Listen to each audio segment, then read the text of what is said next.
Hello team, welcome to another ATP Geopolitics video with myself, Jonathan MSP. This is Ukraine War Update Extra video, giving you extra tidbits and nuggets to get your teeth into, to give you a greater understanding of the war in Ukraine, and just a couple of nuggets to share with you today, because I want to keep this video slightly shorter, because I take up too much of your time. By the way, for those who don't yet know, you can speed up videos on YouTube by pressing the cog and adjusting the speed of the videos. You can do that to 1.25, 1.5, 1.75 and 2. I listen to virtually everything now on at least 1.75, most things on 2 times speed. And here's another little tip that might be useful for people watching on a phone. When you're watching on a phone, and it's easier when it's in landscape, if you put your thumb on the screen of a YouTube video while watching the YouTube app, on the right hand side or the left hand side, and just leave it there, it will automatically speed it up to 2 times speed. So you can actually just skip through bits where you can put up with someone talking really quickly to kind of almost forward wind through. Instead of double tapping to move it through, you can just keep your thumb on it or finger on it, and it will automatically move up to 2 times speed.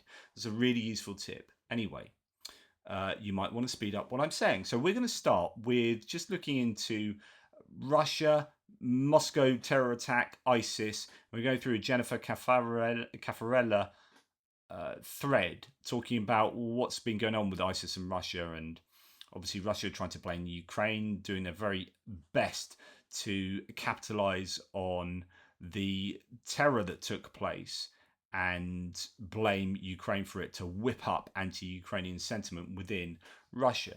So she says the story of Russia and ISIS is simple, but it requires some Syria basics: the war's sides, internationalization, and geography. TLDR, no, Russia hasn't prioritized fighting ISIS in Syria. ISIS attacked Russia because ISIS is a terrorist group. So here we go with references. Right. So Russia came to Assad's rescue in late 2015 after Iranian support had proved insufficient to halt a rebel and al-Qaeda blitz that threatened Assad's heartland. We warned of a possible breaking point in June 2015. Russian strikes began 3 months later. So she works for, I think, ISW, Institute for the Study of War, American military think tank. And actually, it's probably worth me reminding you on how it works in the world with regard to the Syria campaign, or at least how Russia sees Syria. I've said this many times to you before, but it's worth repeating, and I have many newbies on board. So, okay, here's the world, and we're going to look at the Mediterranean in the context of Russia. So you have Russia over here as this huge sort of country, geographically speaking, but it wants to have influence on the world, and most of the world's happenings take place in Europe, and then you've got America, but then you've also got Asia and the global south, so on and so forth. Okay, so how can Russia have influence on particularly the Mediterranean, where there's a lot of NATO going on, there's a lot of trade happening, you've got the Suez Canal, and access to the Red Sea. This is kind of the center of the world over here. Now, the problem for Russia is that, and this is why the whole war, in my opinion, is centered around Crimea. 2014 was all about getting Crimea because Crimea has Sevastopol. Why does Russia want Sevastopol? Because it's a warm water deep sea port. What this means is, as a large protected port, this port does not freeze over winter, and you can protect your ships inside it because it's a deep sea port, which means you can moor your ships in here, and it's relatively protected and safe and practically useful. There are lots of dry docks there. It's just an exceptionally useful port. Now, the problem with them getting kicked out there recently, practically speaking, is they've had to go to Novorossiysk. This is not a deep sea port. So what happens is the ships have to moor out here, and they're not protected. The Russians have worked on protecting the ports with booms and whatnot. It's probably much further back here, but essentially this is not it's not deep enough to be able to work as a naval port, as well as at the moment it's more of a cargo port. And so this is a very poor cousin to Sevastopol. Now, why is Crimea so bleeding important, or Sevastopol? Because that port does not freeze over winter. The ports of Russia essentially freeze over winter, or if they don't directly freeze, then the water around them freezes, right? And so Russia has a real issue with getting, they either have to come out of St. Petersburg here and get all the way through the Baltic Sea and out there through the North Sea, and this is like NATO city, especially now that Finland and Sweden are in NATO. So NATO now surrounds this area here, so getting ships out of St. Petersburg is an issue.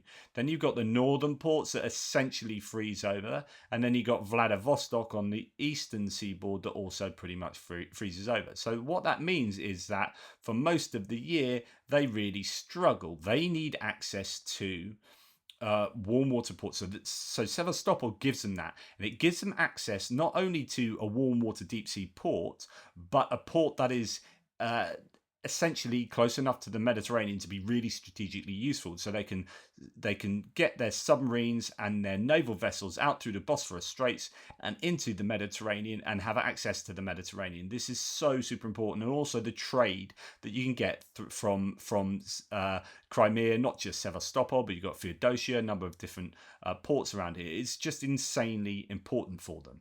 So that really, the whole war is about. Give or take, it's not just about that, but it's such a major component, Crimea. Right. Now, the other option for the Russians is to have access to other ports, and this is where Syria comes into it. So Syria, being friends of Russia, or Russia making themselves friends of Syria, is not because they give a damn about Assad's regime. It's not that they give a damn about anything really to do with Syria, in my opinion, other than their access to ports, Syrian ports, that then give them access to the Mediterranean.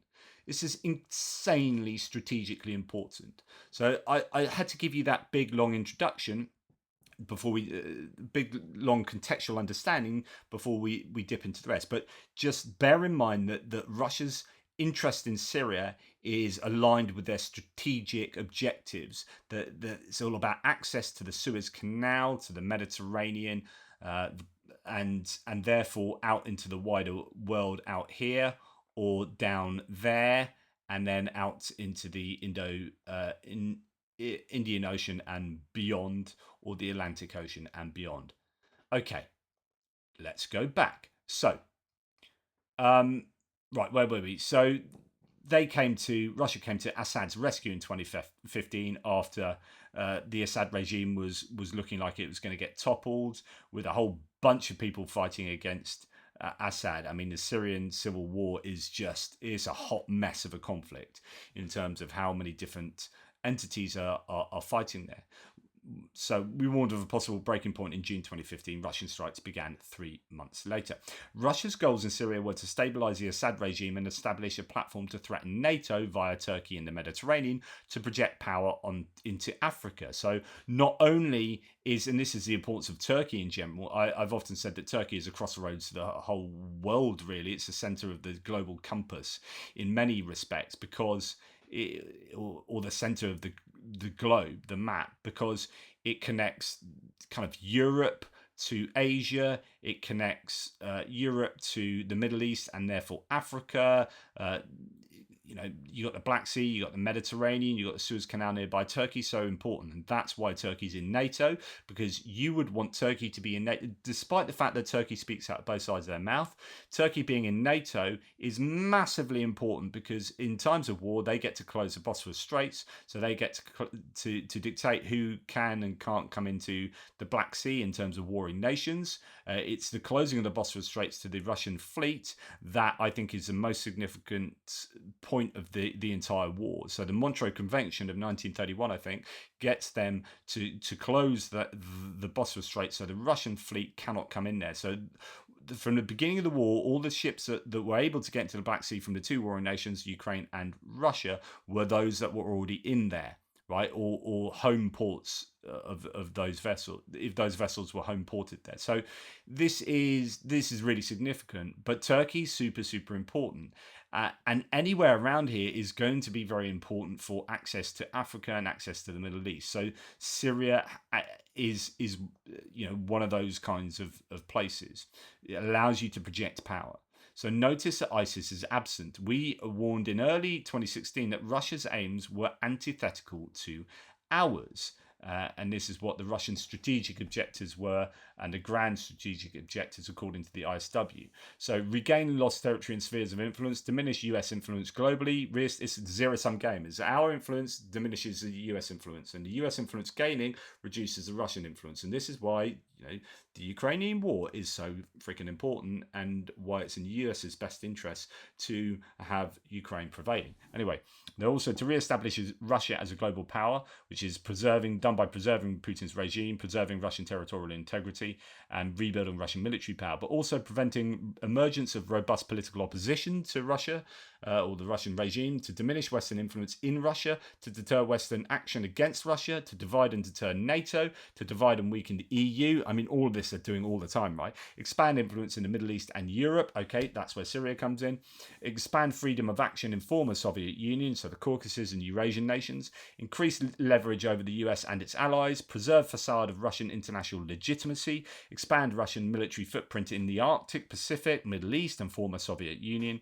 And that means containing North Caucasus insurgency, preventing proliferation of nuclear weapons. And both of those two are in the interest of the US as well, which is why they're blue. And then also modernize military and develop asymmetric capabilities. So that allows them to do all of those things. That's what Russia wants to do. I think that's a super useful understanding of Russia's global strategic objectives. And localized as well. So Russia focused on targeting and destroying moderate rebel groups because their potential for political support within Syria and abroad posed a true existential challenge to Assad. And then she gives a link where they cover that in more detail. But as you can see, look at all these different entities that are active within the Syrian civil war. Just incredibly complex scenario. The Syrian war's geography was the fight against and for the regime, and Syria's political future was centered in the west. In the east, ISIS had seized terrain and resources and was mostly consolidating and governing. So you had the west was where the Assad regime was at, and then in the east it looked like you had ISIS and other groups there. So meanwhile, the US intervened versus ISIS in the east. So the US got involved, not because, and this is where it gets really confusing, because the US didn't like Assad, but ISIS were fighting against Assad, and the enemy of my enemy is my friend. But actually, they weren't friends with Assad either, but they were more intent on fighting ISIS because ISIS were more of a global threat. So Assad wasn't a threat to the US outside of Syria, right? So Assad's just a horrible ruler doing horrible things, and it was looking like he would be toppled, and that would have been a good thing democratically, but then that got co-opted by all these different entities who jumped in and started fighting, and one of them was ISIS. And so the US and other nations got involved in trying to fight ISIS without really wanting to do favors for Assad. But of course, fighting Assad by extension does favors for Assad, but it was more important that ISIS got put down for the US and allies' strategic objectives, globally speaking. Meanwhile, the US intervened versus ISIS in the east. It was awkward. We largely ignored the war of Syria for Syria's future unfolding in the west as we defeated ISIS's physical caliphate. To what end? Well, therein lies our Syria quagmire. And it does get confusing. Our 2017 report. Okay, we'll go through this. So what's to be done? The United States needs a new strategy in Syria. So this was from 2017, remember, so it's 7 years old. And Iraq. Tweaking the Obama approach is not enough, and partitioning Syria is not possible. The new strategy must be based on the real situation on the ground and the real American security requirements. These include defeating Al-Qaeda as well as ISIS, expelling Iranian military forces and most of Iran's proxy forces from Syria. So this is then adds even more confusion that you got Syria involved, and Iran involved, and Iran are now, as we can see, in this kind of axis of evil with Russia and North Korea, and so Iran is a real problem for Israel, for example, but a problem for the US as well. And they are also involved in this hot mess. So another objective is limiting Iranian control over the Syrian government and thus the territory, facilitating the emergence of a Sunni Arab armed force and governance structures seen as legitimate by the Sunni Arab communities in Syria and Iraq, and willing and able to expel ISIS and Al Qaeda and keep them out. So then you've got the Sunni versus Shia Muslim issues. So Iran being Shia Muslim, and then you've got Sunni Muslims that are predominantly the terroristic ones, but then you've got genuine Sunni Arab, Sunni Muslim entities that you want running some of these places as well. So just added confusion, right? Bringing the wars in Syria and Iraq to stable and enduring outcomes to prevent the recurrence of conditions that would permit Salafi jihadi groups or Iranian-controlled military forces to reconstitute in either country. So it's like you don't want either of these. You don't want Shia Iranian influence coming down and causing trouble, and you don't want Sunni jihadi groups causing trouble. It's like so all the while de-escalating the competition among Turkey, Russia, Iran, and the Gulf states that is helping tear Syria apart and resettling Syrian refugees. So all of this causes mass refugees. They then go into, and Russia, this is exactly what Russia would want, which is Syrian refugees pouring into nearby countries and destabilizing them. But it's actually better if they can go through certain routes into Europe and cause immigration crises in Europe, and that undermines EU unity, and that's exactly what Putin would want. So the US can accomplish these goals only by ending the wars across Syria and Iraq that are creating a ripe base for Salafi jihadists. It must stabilize these countries under the right, not most expedient conditions. So if you want to seriously, like the whole war on terror, which you could argue was overblown, but was a massive challenge. I mean, 9/11, etc., etc.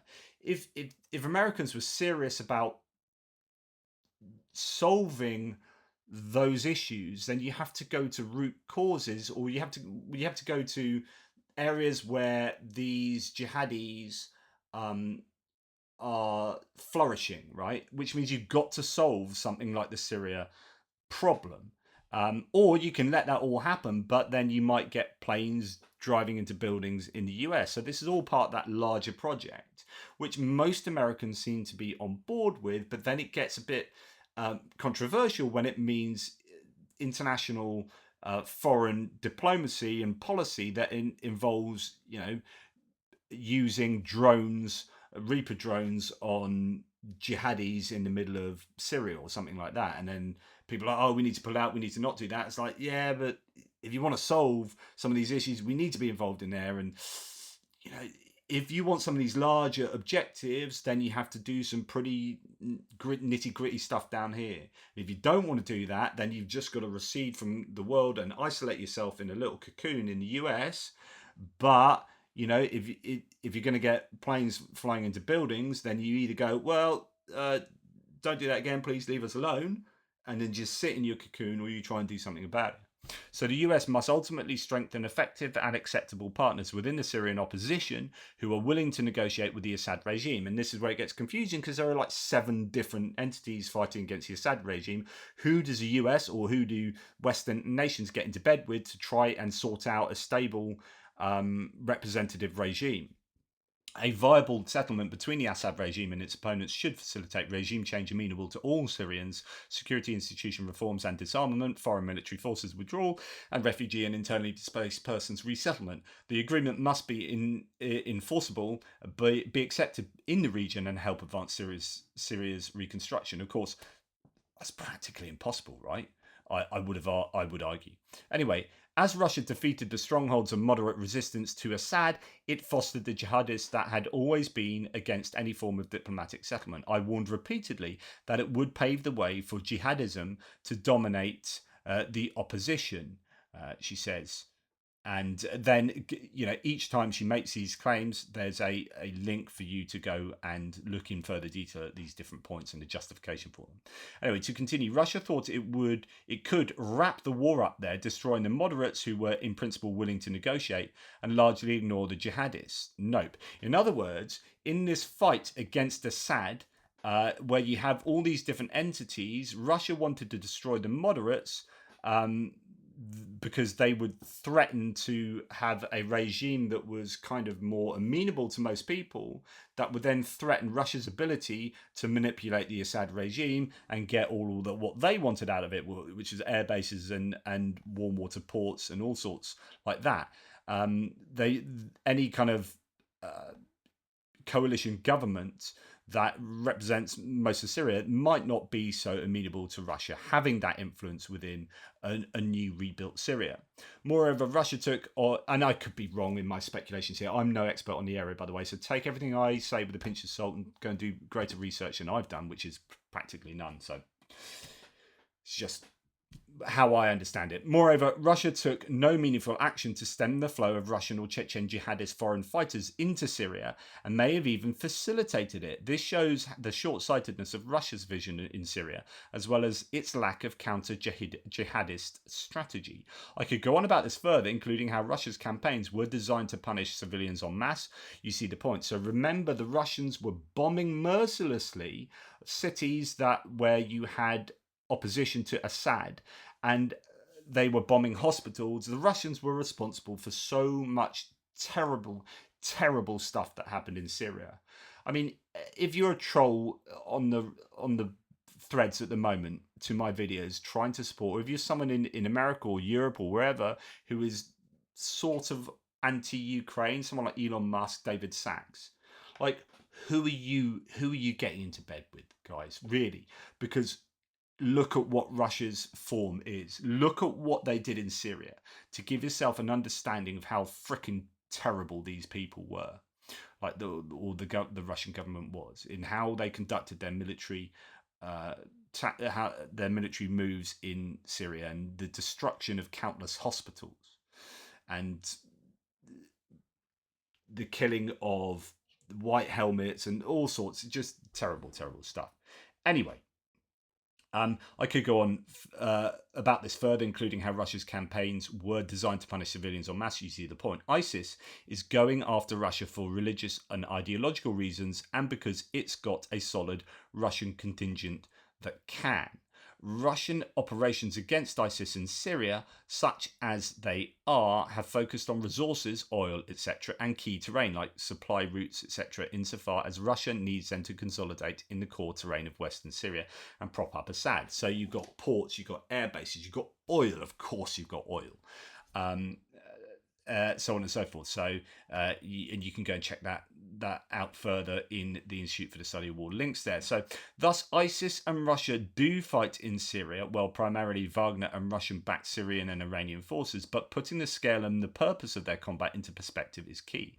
ISIS attacked Moscow because ISIS is a global terrorist group. Syria is another story. So the idea here is that, you know what, Russia has a very complex